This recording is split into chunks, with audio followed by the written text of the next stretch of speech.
कहानी की शुरुआत होती है कुछ अमेरिकन फौजियों से जो दुश्मन के इलाके में घुसकर एक मिशन को अंजाम दे रहे थे। जल्द ही उन्होंने मेन टारगेट को खत्म किया और वहां से निकलने का प्लान बनाने लगे, लेकिन अब तो चारों तरफ से दुश्मन उनके ऊपर हमला कर रहे थे। इस सब में उनके एक साथी की मौत भी हो गई। दुश्मन इतने ज्यादा हैं कि जीतने का कोई चांस नहीं। फौज ने तुरंत हेडक्वार्टर से मदद मांगी और तभी कुछ ऐसा हुआ जिसने सबके होश उड़ा दिए। एक लाल रंग की रोशनी आसमान में फैल गई और अजीब सी मशीन दिखने लगी। फौजी इस मशीन को देखकर हैरान रह गए। तभी उस मशीन ने अपने एक वार से ही फौजियों के सारे दुश्मनों को मार गिराया। आसमान का रंग अब सफेद हो गया और चारों तरफ बिजलियां चमकने लगी। बिजलियों की वोल्टेज इतनी ज्यादा थी कि उसने सभी फौजियों को अपनी तरफ खींच लिया। वहाँ एलियंस ने उन पर कुछ एक्सपेरिमेंट किए। एक्सपेरिमेंट्स के दौरान फौजियों को अपनी पुरानी जिंदगी नजर आने लगी, वो सभी लड़ाइयाँ जो उन्होंने लड़ी थी। कुछ वक्त के लिए उस पूरी टीम को बर्फ में जमा दिया गया और मशीन के बंद होते ही सारे फौजी बर्फ से बाहर आ गए। उन्हें कुछ भी समझ नहीं आया कि उनके साथ हुआ क्या। उन्होंने उल्टी करके सारा लिक्विड अपनी छाती से निकाल दिया, क्योंकि जैक्स ने कहा था कि ऐसा करके वो अपनी जान बचा सकते हैं, लेकिन उसे ये सब कैसे पता ये वो भी नहीं जानता। उन लोगों को समझ नहीं आ रहा था कि आखिर वो कहाँ पर हैं। उन्हें ऐसा लगने लगा कि शायद रशियन या चाइनीज फौज ने उन्हें किडनैप कर लिया है। और मशीन के अंदर जिस तरह के निशान थे वो धरती के लोगों के लग ही नहीं रहे थे। तभी रेयस को एक प्लेट दिखी जिसमें उसका और उसकी यूनिट का नाम लिखा हुआ है, लेकिन वो इस अजीब भाषा को कैसे पढ़ पा रहा था ये उसे भी नहीं पता। फौजियों ने जल्दी से अपनी बंदूकों में गोलियां भर ली। उन लोगों को सिर्फ अपनी आखिरी लड़ाई याद है, उसके पीछे का सब भूल चुके हैं वो। तभी उनके लीडर केली ने कहा कि इससे पहले हमें दुश्मन ढूंढ ले, हमें यहाँ से निकलना होगा। बाहर निकलते वक्त उन्हें एक दरवाजा नजर आया, लेकिन बार बार बटन दबाने पर भी वो नहीं खुला। तो सभी फौजियों ने अपनी पूरी जान लगाकर दरवाजे को खोल दिया। थोड़ी देर आगे चलकर उन्हें फिर से एक दरवाजा मिला जो बहुत बुरी तरह से बंद था। तभी रोडी ने नोटिस किया कि वहाँ पर वेंट्स हैं और रेयस को सीधा इसकी तहकीकात करने भेज दिया। रेयस मुंह में लाइट दबाए वेंट को पार करता हुआ काफी आगे पहुँच गया। वो रोशनी का पीछा करता हुआ सीधा आगे बढ़ता गया। तभी उसे एक दूसरी वेंट का दरवाजा मिल गया और अब वो उसे खोलकर आगे बढ़ गया। उसके कहने पर बाकी की टीम भी वेंट के अंदर घुस गई। थोड़ी आगे जाने पर उन्होंने देखा कि दरवाजों पर कुछ निशानियां बनी हुई थी। ये सब देखकर ऐसा लग रहा था मानो कोई जानबूझकर उन्हें वहाँ पर लाना चाहता हो। ये सारा रास्ता किसी भूल भुलैया से कम नहीं था। फौजियों को ऐसा लगने लगा कि वो पानी के नीचे किसी जेल में फंस चुके हैं। तभी उन्हें कुछ अजीब अजीब आवाजें आने लगी और वो लोग उसकी जांच करने के लिए आगे निकल पड़े। आगे जाने पर उन्हें जमीन पर खून के निशान दिखाई दिए। इसका मतलब था कि ये जगह जानलेवा है। थोड़ी और आगे बढ़ने पर उन लोगों को धुआं नजर आया और धुएं के बीच थी कुछ लाशें जिनके सर नहीं थे। केली गिब्स और रियस के साथ अंदर गया तो उसे एक और डेड बॉडी लटकी हुई मिली, जो कि एक अजीब से टेबल से लटकी हुई थी। वहीं पर एक जिंदा औरत भी मौजूद है जिसके हाथों में हथकड़ियां थी। उस औरत का नाम है रावी। उनमें से कोई भी उसकी भाषा समझ नहीं पा रहा था। फौजियों ने एक लीवर खींचा ताकि वो उस लड़की को छुड़ा सके। तभी एक भयानक एलियन अचानक से गिब्स के सामने आ गया और अपने बड़े पंजों से उस पर वार करने लगा और इस तरह उसे पिछले कमरे में फेंक दिया। नैश एक अजीब सा हथियार ढूंढने लगा। तीनों लोगों को पास से ही आवाज सुनाई दी और वो तुरंत अपने दोस्तों की मदद के लिए भागे और दनादन फायरिंग शुरू कर दी। उन आम गोलियों का एलियन के ऊपर कुछ खास असर नहीं हुआ और एलियन ने उन तीनों फौजियों को एक ही वार में गिरा दिया। जब केली ने गोली चलाने की कोशिश की तो एलियन ने तुरंत उसका हथियार छीनकर उसे गले से पकड़ लिया। एक पल के लिए वो उसे घूरने लगा, फिर उसे भी दूर फेंक दिया। जब एलियन ने जैक्स नाम के फौजी पर हमला किया तो नैश ने उस अजीब हथियार को रोडी को थमा दिया। रोडी आखिर में उसे एक्टिवेट करने में कामयाब हो गया और एलियन पर गोलियां चलाकर उसे गिरा दिया। फौजियों को लगा कि एलियन मर गया और वो उसके पास चले गए, लेकिन फिर वो एलियन अचानक से दहाड़ने लगा। तभी रावी ने आगे बढ़कर उस पर गोली चलाई और उसे सच में मार दिया। इसके बाद रावी ने कुछ ऐसा कहा जो दूसरों को समझ नहीं आया और फिर वहाँ से चली गई। जब बाकी सब ने उसका पीछा किया तो पता चला कि गिब्स अब मर चुका है। तभी एक और एलियन वहाँ आ गया। केली उस पर धड़ाधड़ गोलियां चलाने लगा और सबको भागने के लिए कहा। एलियन ने अपनी लेजर गन से फायर किया और रावी को जख्मी कर दिया। जल्द ही कुछ दूसरे मॉन्स्टर्स का एक ग्रुप उस एलियन के पीछे आ गया और उन्होंने भी फायरिंग शुरू कर दी। केली ने रावी की मदद की और सब लोग भाग गए। एक लड़ाई शुरू हो गई जिसमें दोनों तरफ से लगातार फायरिंग होने लगी। सोल्जर्स जल्दी से अगले कॉरिडोर में जाके छुप गए और रोडी ने मौका देखते ही एक लीवर खींचकर दरवाजा बंद कर दिया। केली ने एक छुरा दरवाजे और दीवार के बीच में अटका दिया ताकि एलियन उसे खोल न सके। फिर उसने जैक्स से कहा कि जल्दी से रोडी के साथ जाओ और बाहर निकलने का रास्ता ढूंढो। एलियन उस दरवाजे पर जोर लगाने लगा, जिसके बाद फौजी समझ गए कि ये ज्यादा देर तक नहीं टिक पाएगा। जैक्स और रोडी तारों के जंजाल से होते हुए ऊपर चढ़ने लगे। रियस ने बाकी टीम को कहा कि वो उन दोनों के पीछे जाएं और खुद एलियन का ध्यान भटकाने के लिए वहीं रुक गया। जैसे ही दरवाजा खुला, रियस ने पहले एलियन को गोली मार दी और दरवाजा दोबारा बंद हो गया। लेकिन अब सारे मॉन्स्टर्स अंदर घुस चुके हैं। रियस भी तुरंत अब उस होल की तरफ भागने लगा। जैसे ही वो वेंट तक पहुंचा तो एक एलियन उसका पैर पकड़कर उसे बाहर खींचने लगा और बेरहमी से उसे मार दिया। दूसरे मॉन्स्टर ने अंदर झांका तो रोडी ने उसका सर उड़ा दिया। टीम ने वहाँ से निकलने का रास्ता ढूंढ लिया और कुछ लोहे की बीम्स को हटाकर एक रूम में घुस गए। जिसके बाद केली ने रोडी से पूछा कि तुम्हें ये एलियंस का हथियार चलाना कैसे आता है, लेकिन रोडी को कुछ भी याद नहीं था। जैक्स रावी के घाव की देखभाल करने लगा, लेकिन रावी ने कहा कि वो ठीक है। उसकी बातों को केली ने ट्रांसलेट करना शुरू कर दिया क्योंकि उसे रशियन आती थी। फिर उसने बताया कि ये मॉन्स्टर्स असल में एलियन है। उसने ये भी बताया कि हम सभी लोग एक स्पेसशिप के अंदर हैं। इसी बीच एलियंस रेस के शरीर के टुकड़े कर रहे थे और फिर वो एक डिवाइस के जरिए उसकी यादों को देखने लगे। इस तरह उन्होंने सब कुछ जान लिया जो सिर्फ टीम के मेंबर्स को पता था। रेस की यादों को देखने के बाद एलियंस ने एक खास डिवाइस को एक्टिवेट किया। उधर रावी ने फौजियों को बताया कि जिसका चेहरा निशानों से भरा हुआ है ना, वही है उन एलियंस का लीडर। उसने ये भी बताया कि दीवारों पर मोशन सेंसर लगे हैं और ये एलियन मजे के लिए सिर्फ हमारा शिकार करना चाहते हैं। अगले कमरे में एक पुल था जो कि एक बहुत गहरी खाई के ऊपर बना था। उसके आसपास हजारों लाइटें चमक रही थी। जैक्स ने उन्हें ध्यान से देखा तो पता चला कि वो बल्ब नहीं बल्कि कैप्सूल हैं, जिनके अंदर लोगों के शरीर बंद हैं। रॉबी ने उन्हें स्लीपर्स कहा और जोर दिया कि हमें जल्दी से आगे बढ़ना होगा। कुछ देर बाद टीम एक हैंगर जैसे कमरे में पहुंची जहां काफी सारे कंटेनर्स थे। रावी ने बताया कि ये कंटेनर्स उस सामान से भरे हैं जो एलियंस ने धरती से चुराया था। रोडी को ये सोचकर अजीब सा लगा कि एलियंस अटैक क्यों नहीं कर रहे। उसका अंदाजा था कि ये हमसे आगे जा चुके हैं, आगे से घेरेंगे हमें। केली उसकी बात से सहमत था और उसने कहा कि हमें लड़ना होगा।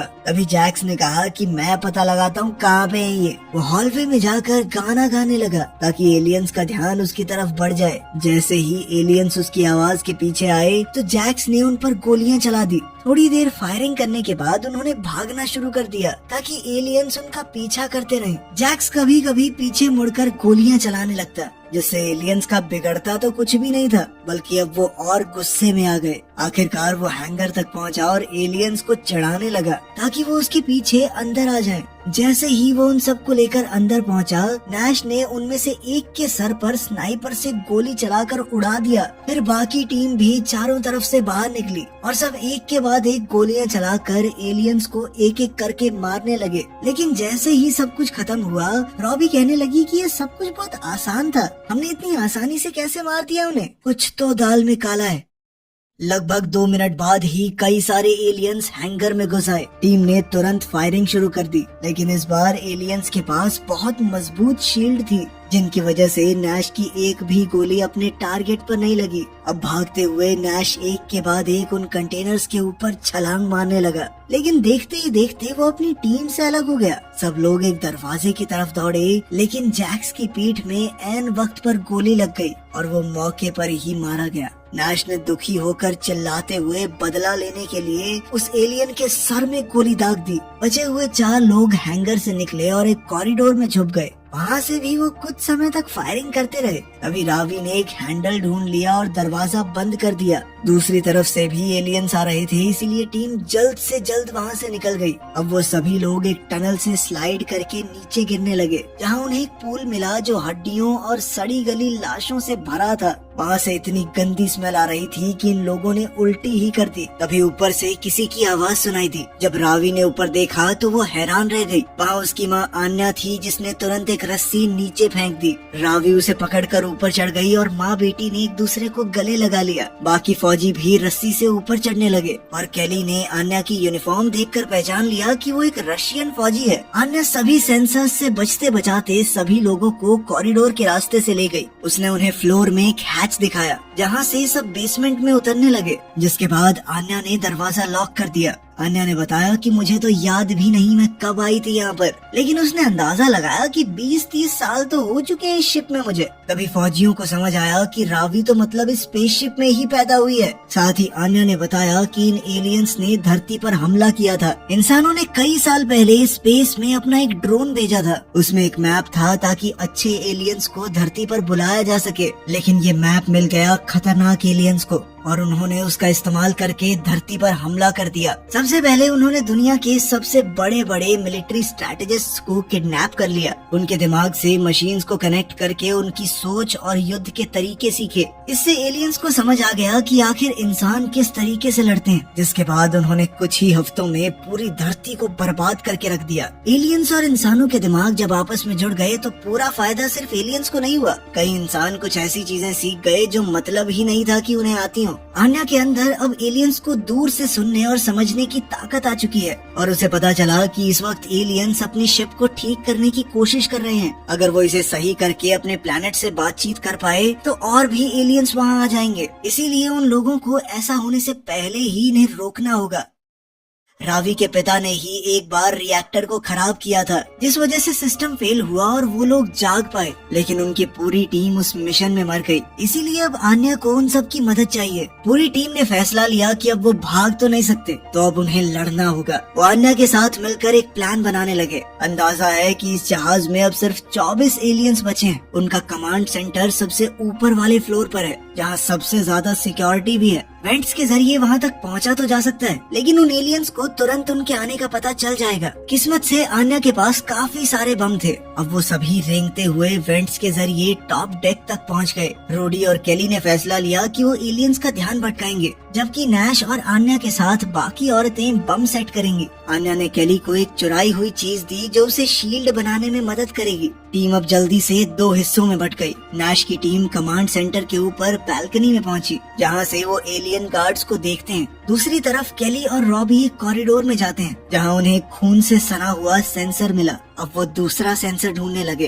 तभी एलियंस के पास उस सेंसर का सिग्नल चला गया। केली ने जानबूझकर सेंसर पर गोली चलाकर एलियंस को और भड़का दिया। कमांड सेंटर के गार्ड्स को तुरंत बुलाया गया, जिससे नैश की टीम को कमरे में घुसने का मौका मिल गया। जब बाकी गार्ड्स चले गए तो आन्या और बाकी औरतों ने बम लगाने शुरू कर दिए। तभी केली और रोडी को गार्ड्स के आने की आहट सुनाई दी और वो बिल्कुल चुप हो गए। जैसे ही सही वक्त आया, दोनों ने पीछे से गोली मारकर कुछ गार्ड्स को गिरा दिया, लेकिन जल्दी ही बाकी गार्ड्स भी आ गए और फायरिंग शुरू हो गई। केली ने अपनी शील्ड को एक्टिवेट किया, जिसने उसे और रोडी को थोड़ी देर तक बचाए रखा। एक एलियन अपने एक साथी को शील्ड बनाकर आगे बढ़ने लगा, जिससे केली और रॉबी को पीछे हटना पड़ा। वो दोनों एक दूसरे कॉरिडोर में छुप गए और फायरिंग चालू रही। तभी एक एलियन को अपने एक डिवाइस पर कुछ सिग्नल आया और उसने अपनी आधी टीम को दूसरी डायरेक्शन में भेज दिया। कमांड रूम में आन्या ने एलियंस के आने की आवाज सुन ली। केली और रॉबी ने रेडियो पर आन्या को चेतावनी दी, लेकिन वो लोग एक दूसरे कॉरिडोर में फंसे थे, इसीलिए उनके पास निकलने का कोई रास्ता नहीं था। जैसे ही केली ने दरवाजा क्रॉस किया, रॉबी ने पीछे से दरवाजा बंद कर दिया और कहने लगा कि तुम उन्हें बचाओ, मैं इनका सामना करता हूँ। रोडी अपनी लेजर गन से एलियंस पर पूरी ताकत से फायरिंग करने लगा, जब तक उसका हथियार खाली नहीं हो गया। फिर उसने अपनी बंदूक निकाली और एक एलियन के बिल्कुल पास चला गया। एलियन ने उसे उठाकर शील्ड के पार पटक दिया और रोडी दीवार से जा टकराया। लेकिन उस एलियन के चेहरे के पास जाकर उसने एक मौका देखा और तुरंत ही 2 ग्रेनेड्स गिरा दिए। कॉरिडोर में एक बड़ा धमाका हुआ, जिसमें वो और उसके आसपास के सारे एलियन मारे गए। एलियंस की दूसरी टीम कमांड रूम तक पहुंच गई, जहां बचे हुए इंसानों ने तुरंत फायरिंग शुरू कर दी। शुरुआत में तो उन्होंने कुछ एलियंस को गिरा दिया, लेकिन थोड़ी देर बाद ही और भी एलियन वहां आ गए और इस बार वो बहुत सारी शील्ड्स लेकर आए थे। तभी अचानक एक बड़े से एलियन ने फायरिंग करके आन्या को जख्मी कर दिया। ये देखते ही रावी चीख उठी, माँ, और नैश को उसे खींचकर वहाँ से ले जाना पड़ा। जब रावी ने देखा कि आन्या मरते मरते भी बम का रिमोट निकालने लगी, तो वो समझ गई कि अब सब कुछ खत्म होने वाला है। उन बमों के एक्टिवेट होते ही एक जबरदस्त धमाका हुआ, जिसमें पूरा कंट्रोल रूम, रिएक्टर और उसके आसपास के सभी एलियंस उड़ गए। कॉरिडोर में नैश ने देखा कि और भी एलियंस आ रहे हैं। उसने रावी को एक हैच में छुपा दिया और खुद उनका ध्यान भटकाने के लिए जोर जोर से चिल्लाने लगा। अब एलियंस उसका पीछा करने लगे, लेकिन किसी को भनक भी नहीं लगी कि रावी भी वहाँ पर है। नैश भागते हुए एक ऐसी जगह पर फंस गया जहाँ से आगे जाने का रास्ता ही नहीं था। एलियंस ने उसे हर तरफ से घेर लिया और नैश ने गोली चलाकर जितनों को मार सके उतनों को मार गिराया। वो सोचने लगा कि क्या उसे भी अपने बम एक्टिवेट कर देने चाहिए, लेकिन वो अभी तो मरना नहीं चाहता था। उसने अपनी बंदूक उठाई और धड़ाधड़ फायरिंग करने लगा। जब सब कुछ शांत हो गया तो रावी हैच से बाहर निकल आई, लेकिन तभी उसने देखा कि एक एलियन बिल्कुल उसके पास ही खड़ा था। इसी बीच केली एक कमरे में पहुंचा जहां बहुत सारे इंसान सेल्स के अंदर बंद थे और वो उसे आवाजें लगा रहे थे कि हमें बचाओ। केली जैसे ही पलटा तो एक एलियन ने उसके सर पर वार करके उसे बेहोश कर दिया। बेहोशी में केली एक सपना देखने लगा जहां उसकी बेटी धरती पर पूरी तरह खुश थी, लेकिन तभी एलियंस ने उसे किडनैप कर लिया। जब केली की आंख खुली तो वो एक सेल के अंदर बंद था। उसकी बगल में रावी भी थी जिसने उसे बताया कि बाकी सभी लोग मारे गए। तभी एक एलियन कमरे में आया। वो केली को गले से पकड़कर दीवार पर मारने लगा और उसे खींचता हुआ एक अजीब सी टेबल तक ले गया जहां उसे उल्टा लटका दिया। एलियन ने एक ब्लेड निकाला, लेकिन तभी उसे कुछ आवाज सुनाई दी। नैश उस टेबल के अंदर ही छुपा हुआ था। सिर्फ एक गोली से उसने एलियन को मार दिया। अब दोनों तुरंत कॉरिडोर से निकले और रास्ते में जितने भी एलियन आए उन्हें गोलियों से उड़ाते गए। जल्द ही वो एलियंस की बनाई हुई जेल तक पहुँचे और केली ने उन्हें खोलकर सभी इंसानों को आजाद कर दिया। तभी अचानक काफी सारे मॉन्स्टर्स आ गए और नैश अपनी लेजर गन से उन पर फायर करने लगा। जब सारे लोग निकल गए तो फौजियों ने दरवाजा बंद कर दिया और रावी के साथ भाग गए, लेकिन एलियंस अभी भी उनके पीछे थे। अब सब लोग एक दीवार के पीछे छुपकर गोलियां बरसाने लगे, लेकिन अब उनकी गोलियां खत्म हो रही थी। नैश ने अपनी बेल्ट उठाई जिसके अंदर ग्रेनेड ही ग्रेनेड थे और केली ने तुरंत दरवाजा बंद कर दिया ताकि धमाका उन तक ना पहुंचे। नैश दूसरे दरवाजे के पास जाकर बैठ गया और जीत की खुशी मनाने लगा। तभी अचानक एक ब्लेड ने उसका सीना चीर दिया। एलियंस का लीडर कमरे में घुस आया था। केली ने तुरंत रावी से कहा कि भागो और खुद उस एलियन का ध्यान अपनी तरफ खींचने लगा। एक ब्लेड फाइट शुरू हुई और एलियन उसे बार बार गिराने लगा। कभी उसे छत पर दे मारता, कभी शील्ड से धक्का देता। फिर एलियन अपनी तलवार लेकर केली के पीछे दौड़ने लगा। केली ने आखिरी मोमेंट पर दरवाजा बंद कर दिया। वो एलियन उसी में फंस गया और उसके शरीर के 2 टुकड़े हो गए। जल्द ही केली और रावी को बाहर निकलने का रास्ता मिल गया, जिसके बाद उन्होंने देखा एक पूरी तरह से तबाह हो चुकी धरती को। अगर वीडियो पसंद आई तो लाइक कर देना, चैनल को सब्सक्राइब कर देना। मिलते हैं अगली वीडियो में।